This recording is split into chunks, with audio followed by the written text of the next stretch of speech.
is about time. Now, I've said it in the past, but I think we can just all admit this. Even if you are a hater of the CW and their TV shows, especially for DC, I think we can all agree that Superman and Lois is the best DC CW TV show on the CW. If not, right now, one of the best regular running series on TV, and if not the best TV show on the CW, period. Because this episode, if you thought that last week's episode was great, this episode beats it out of the damn park.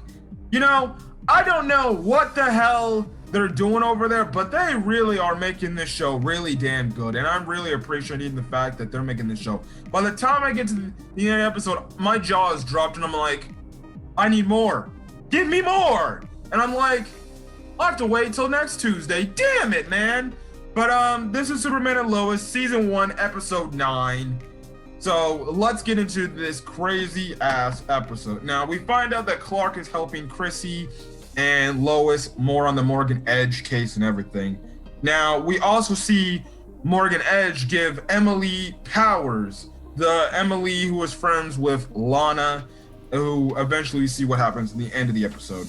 Now, when Lana's calling Lois, Lana tells Lois, like, I haven't really seen anything weird happening with some of the people that Edge has been talking to, especially Emily. But the one thing is they seem pretty happy about what they're doing and stuff like that. So, yeah, so what happens is Lois goes to tell Clark to go see Emily to get any more information out of her. But Clark goes and essentially, he doesn't really get anything. But then he hears a bank robbery going on in Mexico. So he flies over to Mexico, and as he's taking out this gang, eventually he gets to the point where he gets taken down and I guess passes out and knocks out. He starts to have like this one breathing looking issue because they zoom in on his breathing. But eventually when it looks like he's down for the count, he gets back up and he manages to take them down. But he struggles to do it and stuff like that. Now we see when he goes back home, he has all like these bullet, kind of, bruises and everything, clearly showing that it seems like that kryptonite gas from last week is having a much more greater effect on him and stuff like that. Now, funny enough, Lois earlier in the episode actually goes to talk to Edge and saying what he's doing is wrong by putting these Kryptonian personalities, these Kryptonian souls into these human hosts. But obviously Edge doesn't care because he's furthering his end goal. And essentially Edge is like, you see, you should probably tell Superman he should join the cause because he's gonna relate to people of his kind and everything. And obviously Lois is like, Superman's not going to be able to relate to what you're doing and stuff like that. So yeah, now we get a little interesting thing with Jonathan and his little school thing. The one girl he's been kind of looking at side-eyeing, where we think the girl is into him and they're gonna go out because he asked her out, but she's kind of like, yeah, I'm sorry, but I kind of don't want to go like that way. I was just like concerned about you because you had your broken wrist or your broken hand and stuff like that. And she kind of walks off. I'm gonna be honest, I felt bad for that, and I hate girls that do that shit. You talk to a dude, and when the guy actually wants to make a move to ask that girl out, the girl's like, oh, I kind of just did it because you look kind of vulnerable and you look kind of, cute with your cast on and stuff like that. And then when the cast is off, oh, I kind of don't want to go all the way or turn this into a more serious relationship. And I'm like, I know how that feels. But hey, it's okay. So I don't know if they're setting that up for Jonathan as maybe his future girlfriend or something like that. We'll just see what that's happening. But then again, Sarah did warn him that like that girl isn't his type. So yeah. Now, what happens is Jordan's actually practicing with Sarah too, and it looks like they're about to have a moment, but then Jordan sneezes and we see his ice breath power start to activate. But then as we go later into the episode, we find out that it's becoming a recurrence thing where it's just like over and over again. And then we find out that the reason why he's sneezing like that is because from he caught the kryptonite little thing from Clark as a way, so they're classifying it as him having like, I guess, kryptonite sickness and stuff like that. Now because of it, it gets Lois upset at General Lane to the point she's like, I don't want you ever coming near my family again and stuff like that, because now you're hurting my family members because you can't trust them and stuff like that. So if you can't trust them, how am I supposed to trust you? And things like that. So yeah. Now we actually do cut over to Lana. Lana's trying to get some information out of Emily, but Leslie Lahr shows up and is like, Mr. Edge would like to talk to you in his office. So Lana talks to Morgan Edge in his office, and essentially he's like, I know you're snooping around telling Lois Lane, what's going on. And obviously Lana's lying, saying like, why would I tell her that? Like, I'm not trying to do anything. I haven't even told her nothing. And essentially Morgan Edge kind of gives her a threat by saying like, well, do you want to join this collectively to get your life on track and be a little bit more happy? But we find out that Lana declines. We'll get back to that soon and stuff like that. Now, Clark goes to take Jordan to the Fortress of Solitude, and we find out that Jordan has kryptonite in his lungs, and the only way to get rid of that is to essentially melt the kryptonite out of his lungs, because his lungs are freezing up the kryptonite, which is making him harder to breathe. In other words, he's going to essentially freeze himself to death if he doesn't do anything.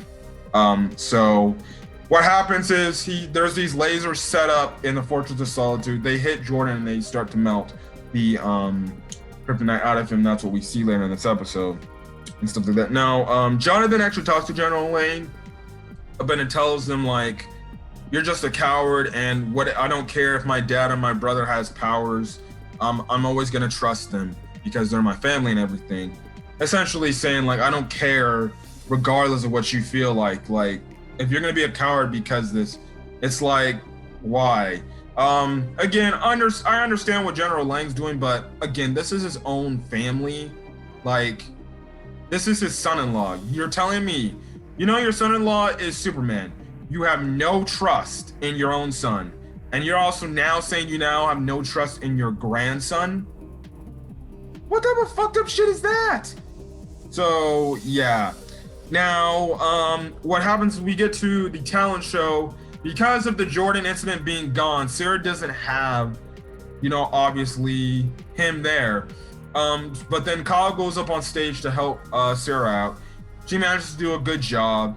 And yeah, again, with the whole, we see later that Jordan tries to text and talk to Sarah, but Sarah looks like she doesn't want any part of it, which I figured that Sarah would get mad at him instead of understanding something, and things like that, which is your high school drama for some inner conflict in their relationship, even though you can just say like, I got really, really freaking sick.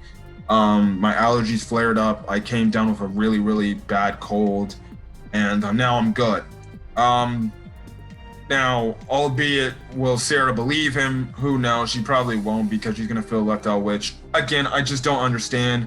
They could resolve the issue so quickly if it's where you just have Sarah just understand like, oh, okay. Yeah, but next time just don't blow me off like that. Or Jonathan could have texted Sarah like, yeah, he got really freaking sick. But I think this is all gonna be leading up to the point where Sarah eventually finds out that he actually has powers. So yeah, that's the thing. Now, during Emily's daughter's own performance, Emily hears something in the distance and she leaves. I'm guessing the command of Morgan Edge. Now Kyle goes after to follow her, and what happens is Lana calls Lois saying like, yeah, Emily just randomly got up and just left the performance during her daughter's performance, and she would never do that.